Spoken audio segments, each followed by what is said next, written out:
السلام علیکم رحمۃ اللہ، کیسے ہیں آپ؟ امید کرتی ہوں آپ خیریت سے ہوں گے۔ آج ہم سورہ رعد پارہ نمبر 13 کا رکوع نمبر 11 پڑھیں گے انشاءاللہ تعالی۔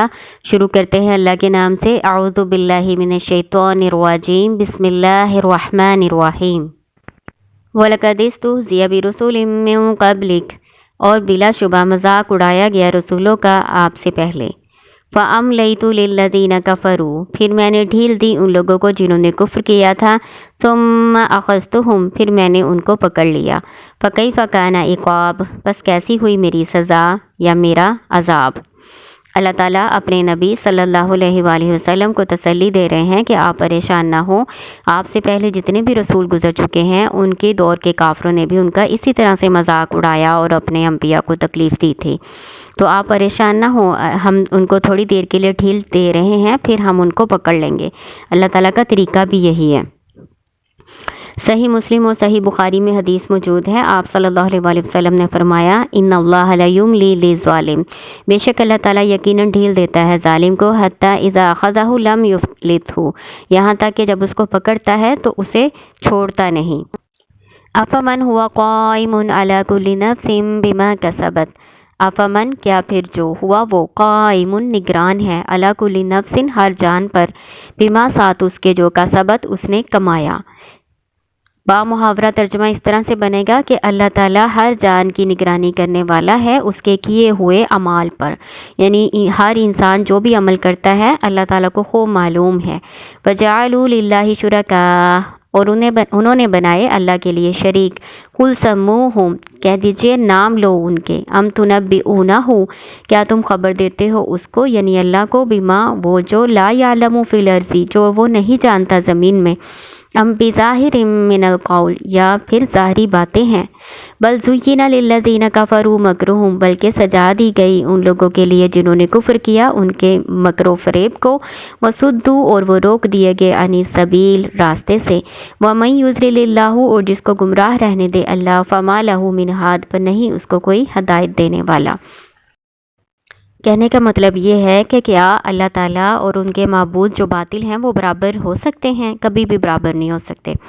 وہ تو کسی کو نفع نقصان پہنچانے پر قادر نہیں ہے اور نہ ہی ان کو کوئی عقل و شعور ہے۔ پھر اللہ تعالیٰ کہہ رہے ہیں، کیا تم اللہ تعالیٰ کو وہ باتیں بتانا چاہتے ہو جو اللہ کو معلوم نہیں؟ کیا ایسا ہو سکتا ہے کہ ہر جان پر جو نگران ہے، جو ہر جان کو دیکھنے والا ہے، اس کے اعمال سے واقف ہے، اس کو تمہارے معبودوں کے بارے میں پتہ نہ ہو؟ ایسا تو نہیں ہو سکتا۔ اللہ کے علم میں ہر چیز ہے، کوئی بھی چیز اسے مخفی نہیں ہے۔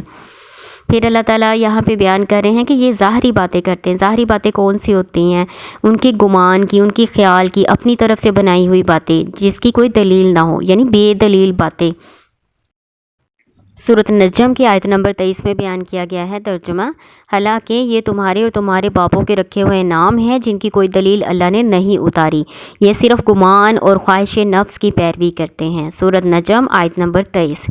پھر اللہ تعالیٰ بیان کرتے ہیں کہ کافروں کے لیے ان کے مکر و فریب کو سجا دیا گیا اور ان کو سیدھے راستے سے روک دیا گیا۔ اس سے کیا مراد ہے؟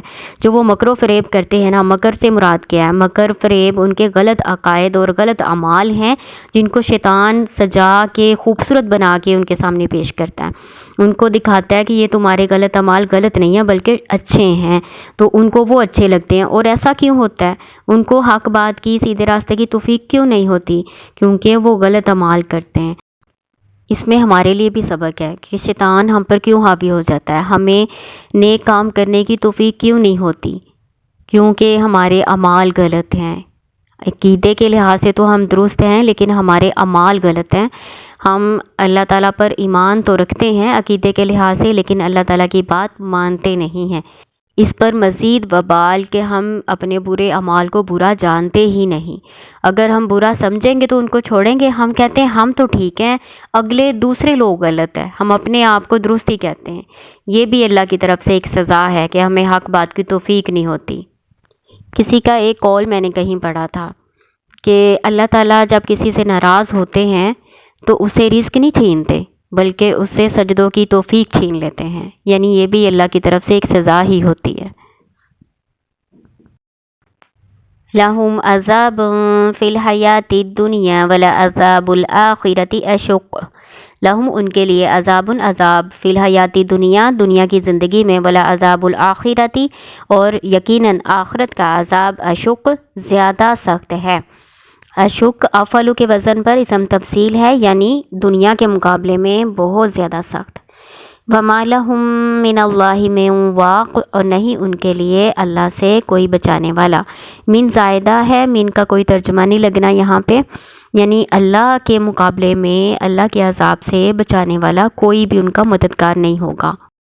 اس آیت میں اللہ تعالیٰ نے 2 قسم کے عذابوں کا ذکر کیا ہے کافروں کے لیے، ایک دنیا کی زندگی کا عذاب ہے اور دوسرا آخرت کا عذاب ہے جو دنیا کے مقابلے میں بہت زیادہ سخت ہے۔ دنیا میں کیا سزا ملنی ہے کافروں کو؟ ایک تو شکست ہونی ہے، دنیا کی رسوائی ہے اور مسلمانوں کے ہاتھوں قتل ہونا ہے ان کا، اور دوسرا عذاب آخرت کا جو دنیا کے مقابلے میں بہت زیادہ ہے۔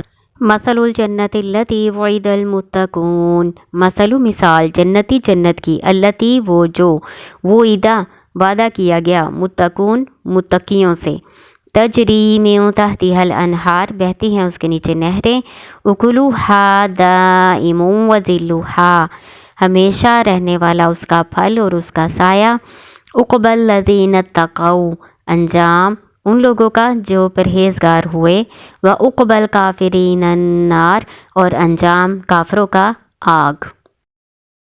اس آیت میں اللہ تعالیٰ مومنین اور کفار کے اخروی انجام کا ذکر کر رہے ہیں۔ اللہ تعالیٰ کہتے ہیں کہ جو متقی ہیں، جو پرہیزگار ہیں، پرہیزگاری کیا ہوتا ہے؟ اپنے آپ کو اللہ کی نافرمانی سے بچانے والے، ان کے لیے تو وعدہ کیا گیا ہے بغات کا، جس کے نیچے نہریں بہتی ہیں، اس میں ایسے پھل ہیں جو ہمیشہ رہنے والے ہیں، جو کبھی ختم نہیں ہوں گے، یعنی نعمتیں بہت ساری ہیں، وذلھا اور اس کے سائے بھی ایسے ہمیشگی والے ہیں، وہ بھی کبھی ختم نہیں ہوں گے۔ پھر آگے جو ظالم ہیں، جو کافر ہیں، ان کا بھی اللہ تعالیٰ کہہ رہے ہیں کافروں کا جو انجام ہے وہ آگ ہے، یعنی جہنم کی آگ دنیا کے مقابلے میں 70 گنا زیادہ ہے۔ تو آپ حساب لگائیں کہ کافروں کے لیے وہ جو آگ جہنم کی تیار کی ہوئی ہے وہ کتنی سخت ہوگی۔ والذین آتیناہم الکتاب یفرحون بما انزل الیک، والذین اور وہ لوگ جو آتیناہم الکتاب دی ہے ہم نے ان کو کتاب، یفرحون وہ خوش ہوتے ہیں، بما ساتھ اس کے جو انزل الیک نازل کیا گیا آپ کی طرف۔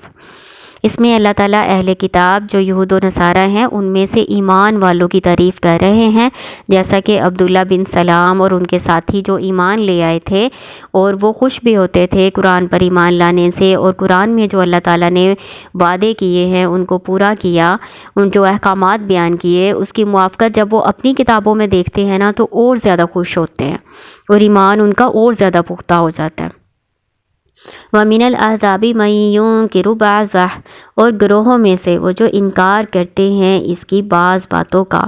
گروہ سے مراد کون سے لوگ ہیں؟ وہی اہل کتاب جو ایمان نہیں لائے، وہ یہاں مراد ہیں کہ کچھ تو اچھے لوگ ہیں وہ ایمان لے آئے ہیں، وہ خوش ہوتے ہیں، اور کچھ انہی میں سے انکار کرنے والے بھی ہیں جو مسلمان نہیں ہوئے، جو قرآن کی باتوں پر ایمان نہیں لاتے بلکہ اس کا انکار کرتے ہیں۔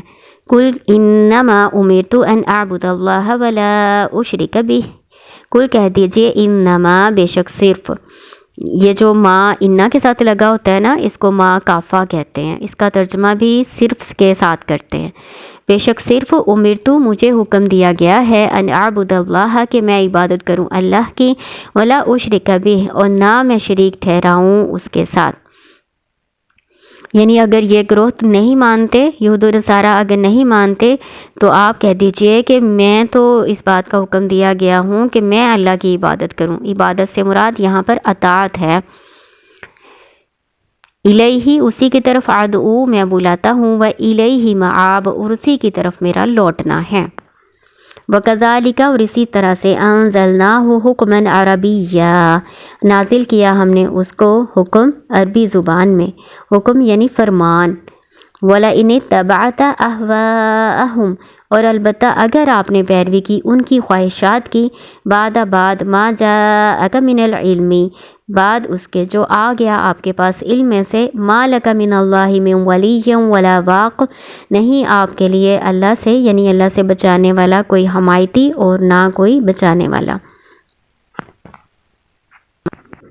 آیت کے پہلے حصے میں اللہ تعالیٰ قرآن کو عربی زبان میں نازل کرنے کی حکمت بیان کر رہے ہیں۔ اللہ تعالیٰ کہہ رہے ہیں کہ اس قرآن کو ہم نے عربی زبان میں نازل فرمایا۔ عربی زبان میں نازل کرنے کی اہمیت کیا ہے؟